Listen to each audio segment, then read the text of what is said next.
Monsieur le Général, Monsieur le Maire, Mesdames et Messieurs les députés, Monsieur le Président de l'UNC Paris, Mesdames la Vice-Présidente du Comité représentatif des communautés ukrainiennes en France, chers concitoyens ukrainiennes et ukrainiennes, Mesdames et Messieurs à vos rangs de qualité, chers amis. Je vous remercie pour l'invitation à cette conférence et pour son organisation. Cet événement concerne la mémoire. Il concerne le passé et l'avenir.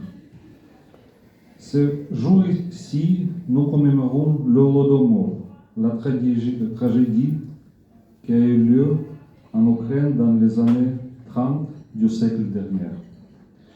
Pourquoi cet événement est d'actualité aujourd'hui? Parce qu'il révèle l'histoire des intentions de la Russie vis-à-vis de l'Ukraine. Maintenant, le monde entier observe la guerre que la Russie a commencée contre l'Ukraine. C'est le sens de l'approche de la Russie depuis des siècles qui peut être exprimé en une phrase: détruire l'Ukraine comme telle. Détruire notre peuple, notre culture, notre héritage et notre État. Elle a failli à le faire depuis tout ce temps. Et elle ne réussira pas cette fois-ci.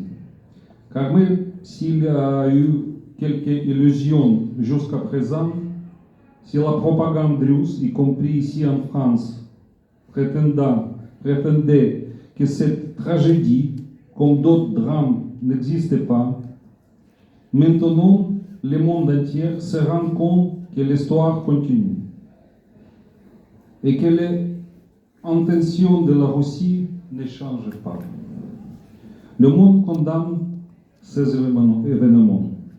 Le 12 décembre, l'Assemblée parlementaire du Conseil de l'Europe a reconnu l'Holodomor comme génocide du peuple ukrainien. Je dirais que c'est également parce que le Parlement français l'avait reconnu comme tel, adoptant sa résolution à ce sujet. Et c'est bien dans la résolution du Parlement français que les députés ont appelé leurs collègues européens à faire de même. Et c'est ce qui s'est produit. J'en remercie spécifiquement la France. Je pense que la France s'est réveillée et a tiré des conclusions. Nous observons maintenant un niveau de solidarité inédit.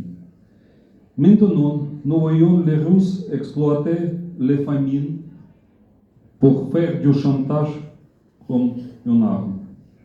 Devant les yeux du monde entier, ils détruisent les ports ukrainiens et des entrepôts de céréales. Ils le font pour provoquer une famine dans les pays africains, causer des vagues de migration et ainsi entraîner des déstabilisations dans les pays européens. Mais ces projets sont trop évidents et ils ne réussiront pas.